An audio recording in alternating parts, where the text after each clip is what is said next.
Welcome back to a special edition of the 1009 podcast. It's about that time. Starts this weekend, week 0. We're going to do some college football picks, probably some money line picks, straight up picks, odds, who knows, maybe a little game day kind of shtick, but just getting back in the mood. It's about that time. It's football season. You have to. Yeah. Yeah. I need it. I've been itching. So I expect to wake up at 9 a.m. on Saturday and then watch football, no matter how bad it is. Yeah, it should be 13, 14 hours of football. So, yeah. Yeah, I mean, like I kind of mentioned, there's nothing eye-popping about this weekend. Like, I mean, No. Nebraska and Northwestern's cool being in Ireland. Yeah. That's cool. Nice. Yeah. It's the only conference game, obviously. Yeah, is that yeah. Yeah. Because I still always picture Nebraska as Big 12, but right. That's weird. The Big 10 is 12 teams and whatever. Yeah. So, is there anything you want to specifically get into first, or?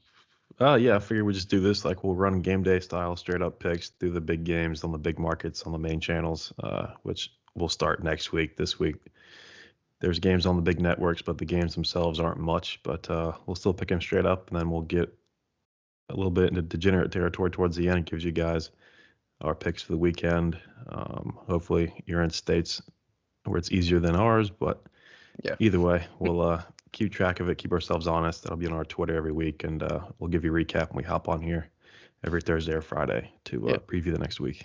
Yeah, nothing long, just a quick little, hey, here's what we got. Maybe use it. Don't recommend it, but not financial advice. I know I'm due for one parlay a year, and that's what I rely on for my gambling. True. It's about every 2 or 3 months that I hit one, and when I do, I let people know. So, hopefully this year we'll all be rolling good. That's the plan, at least. At least good going into the pod. Yeah. Going into every season. So, all right. You want to get into it? Yeah. So first kickoff, first game is the only one not in the United States. Nebraska Northwestern, 12:30 Eastern kickoff. Again, only conference game. Will be on Fox. And Nebraska 13-point favorites. I don't see an upset here. I don't know about you. I think Scott Frost has too much to lose. I don't care where the game is. This is not a game they can afford to lose. No, I got Nebraska as well. I mean, it's the end of a Martinez era in Nebraska. Right. They finally got rid of the two of them because I think Tino played there for felt like 5-6 years, and then Adrian played there for like 6 years and is at Kansas State now. So right, new era starting in for the black shirts over there with Nebraska. Yeah, they have Casey a black Thompson. shirt defense, right? I think that's above my head. Yeah, Casey Thompson, a quarterback now. I think Scott Frost has this guy potentially. Texas transfer. Obviously, they got a couple elite quarterbacks coming in, so it made sense for him to look elsewhere, and he landed in Nebraska. So, yeah, I think they start out 1-0. Yeah, so good. Hopefully, good start for Nebraska. Scott Frost is, like you mentioned, definitely in the hot seat. So, yeah, absolutely. Both on the same page there.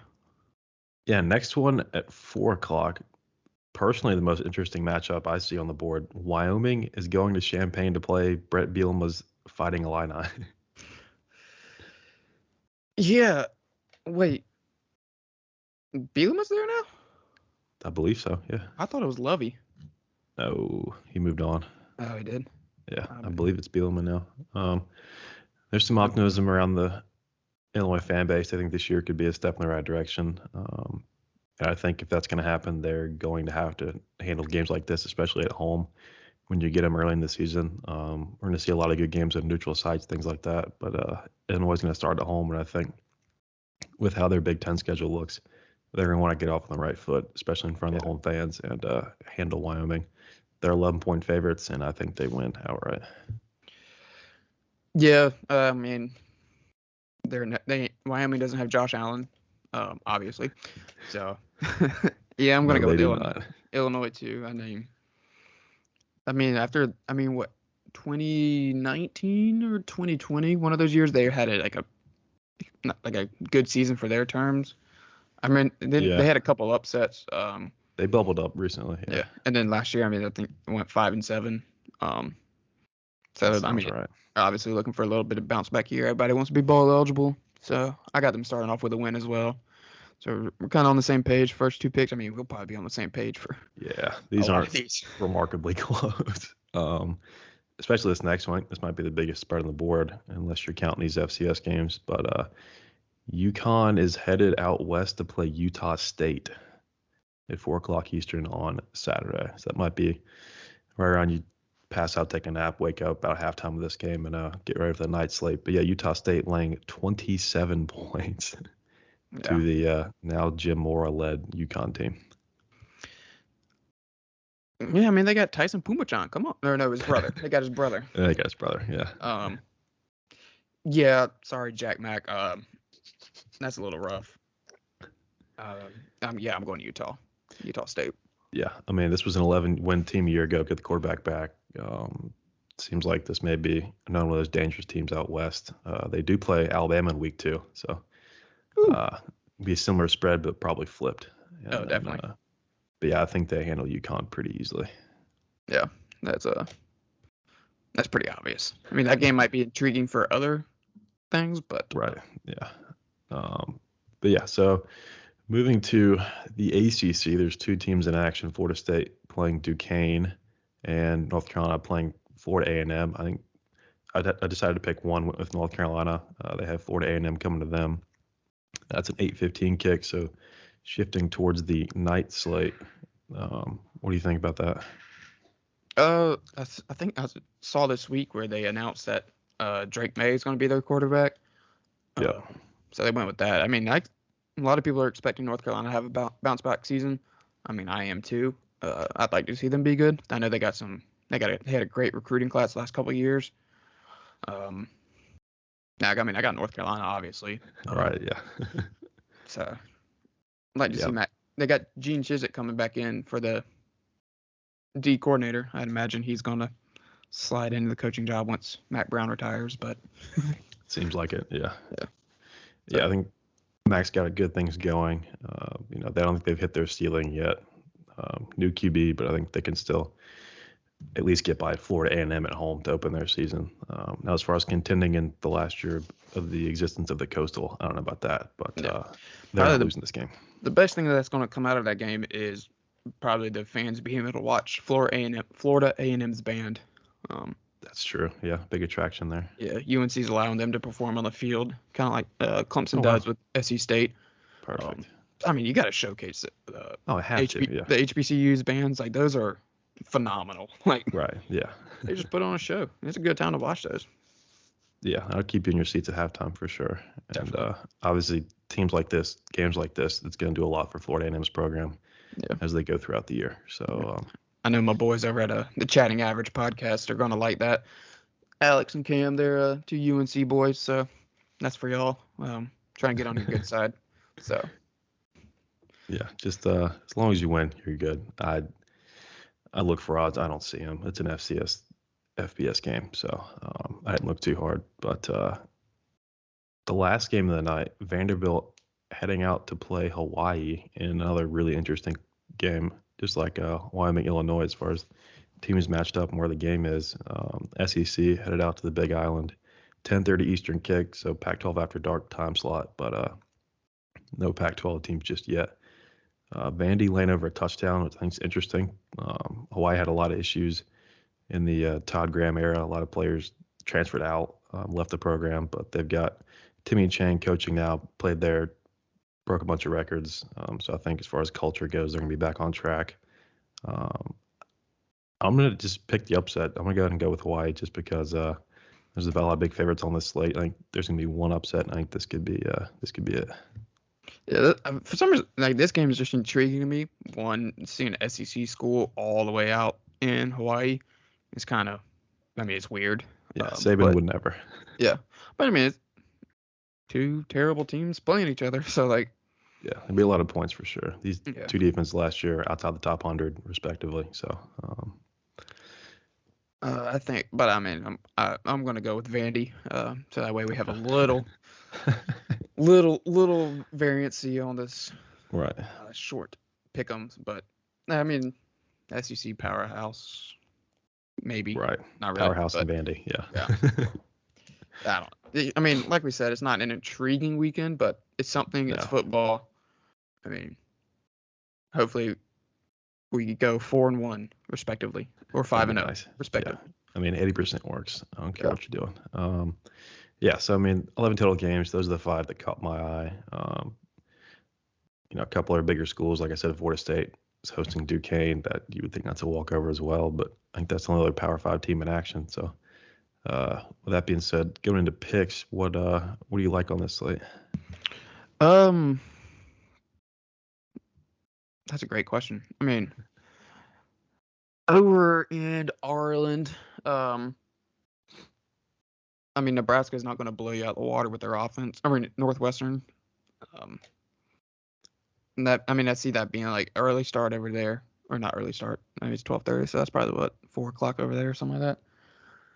I don't know. I just don't see. I don't see many of that game being too exciting. I think I'm gonna go with the under 50. Just something that I mean, there's nothing crazy this weekend, so. No, yeah. I think it'll be one-sided as well. I mean, last year it's 56-7 Nebraska. That was in Lincoln. And we've seen rivalry games with that score before, but I don't know that it'd be quite that one-sided, and maybe not that much fireworks to start out with Casey Thompson at quarterback. It was Adrian Martinez, but I'm gonna go Nebraska with the 13 points. I think that it could be somewhere in the 30s or 40s to maybe a touchdown, 10 points. So I think your under is a good bet too. But I think in a really good opportunity early in the season to make a statement, especially Scott Frost. Casey Thompson, not a huge challenge to start off with as far as an opposing defense. So I think he'll be clicking early and often, and they may end up benching him after 3 quarters. Who knows? But yeah, I'll take Nebraska land 13. Yeah, Nebraska 13. So that's one game. Then I'm gonna dip into the later game. Looking at the Vanderbilt Hawaii, I actually like the over in that game. I don't see much defense going on in that. So I know it's not Pac-12 after dark, but it's West Coast after dark. Right. So you never know with those games. So that's one I like. Life's too short to bet the under, even though I'm already doing it. So can't do it twice. That's the rule. Yeah. But yeah, I mean, I picked Hawaii to win outright earlier. I think I'm going to take the 8.5 points here. I think that's a little bit too much. Yeah. I don't see a blowout either way, honestly. Vanderbilt and Hawaii both last in their conference in defense last year. Vanderbilt had some guys sniped due to the transfer portal, and Hawaii had some guys exit because of the coaching staff in place, and that just did not gel. But yeah, I think Hawaii in front of the home crowd, certainly the biggest opponent they'll have, being an SEC team coming to town. So if they get up for that game, maybe Vandy starts a little slow, and it's a little bit closer than expected. So I'll go with Hawaii, taking the 8.5 points there. Yeah. And I hinted at it earlier, talking about the UConn-Utah State game. I do like the minus 27. Or no, I like UConn taking the points. Oh, really? Okay. Yeah. Plus 26.5. I believe in the Parmesan cheese. Who's going to sling the ball around. We just got to get a feel for the season. So it's just, yeah, I circled the game. I circled the spread, but I'm on the other side. I see it is 26.5 now, so I'll take that number as well. Yeah. I think this Utah State team, like I said earlier, could be another one of these dangerous teams that might wants to play out west. I don't think they seriously challenge Alabama, maybe a half. But again, QB coming back to 11-win team. UConn actually currently does not have a defensive coordinator. Oh, nice. Well, the man on the job is taking a leave of absence due to personal reasons. They've also not finalized their QB competition yet, so I'm going to take those 2 factors into account. And I think it's an ugly debut for Jim Mora. This is a 1-11 team last year. They're going to be better off with him at the helm, but I think it's going to take some time. Yeah. And heading out for a road game week 1 is a tough way to start that. So I'm going to take the 26.5 there. Yeah. Or lay, excuse me. Yeah. Well, we got similar picks and then 2 non-similar picks. So yeah, you got to have a winner. That makes sense. I mean, Not like we said this a couple times. Nothing crazy about this weekend. Just No. getting some bets out there, getting a feel for it. Trial run for this kind of show for you. So who knows where it's gonna go. Yeah, so we'll try and have this out on Fridays every week. Might be a little earlier next week too with the Thursday slate that we have coming up. But we'll do our best to get it out and get it on the record, and then we'll see how we do through the weekend and update you. And we'll probably sneak a recap in the main pod, and then we'll do it here too, just in case. Yep, definitely. We'll come up with a name for it. Oh yeah, we'll figure give it us out. give us some suggestions in the comments. Yeah, get if you got a some name fan idea, interaction. let us know. But it'll be Spotify, Apple, and YouTube, like the main pod. We're going to keep all that consistent just in case. If you only use one of those three ways, we want to have it out for everybody. It'll be on the Or website just have a too. three-way. Yeah. It'll be on the website as well. That's the1009.com. If you haven't checked that out yet, I encourage it. Anything else about the slate? Nothing crazy. Looking forward to next weekend when there's games. So. Right. Yeah, super skinny slate, but it's football. I've been waiting since early in the new year, so it's good to see it back. Want some NFL coverage? We just did an ASC preview pod this past week. It dropped actually yesterday, so that's on Apple, Spotify, and YouTube as well. We're on Twitter at the 1009, and our YouTube is the 1009 podcast. So check us out any or all those places. And unless you have anything else, I think that's gonna wrap up this first show. I got nothing. All right. Deuces. See ya. Subscribe.